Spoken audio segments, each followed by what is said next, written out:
Syedaralun, limbah tempurung kelapa yang berasal dari buah kelapa yang telah diambil dagingnya, kini banyak digunakan sebagai bahan pembakaran ikan, batu bata, dan lain sebagainya. Namun, tak sedikit warga yang menggunakan limbah tempurung kelapa ini untuk dijadikan sebagai kerajinan tangan yang memiliki nilai ekonomis tinggi.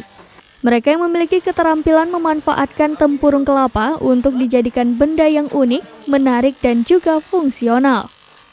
Meskipun bahannya mudah didapatkan, akan tetapi pembuatan kerajinan dan tempurung kelapa membutuhkan keterampilan khusus dan kemauan tinggi supaya menghasilkan kerajinan yang bernilai seni tinggi. Kementerian Ketenagakerjaan melalui Balai Latihan Kerja atau BLK membuat pelatihan pembuatan produk kerajinan berupa sendok dari batok kelapa untuk muda-mudi di Desa Wisata Lubuk Sukun, Kecamatan Inginjaya, Kabupaten Aceh Besar.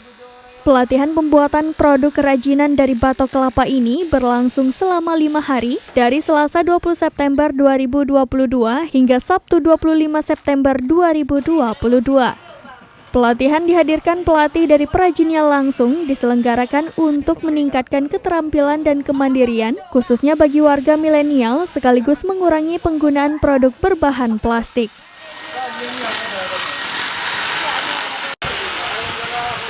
Dari Aceh Besar, Henry, Serambi On TV.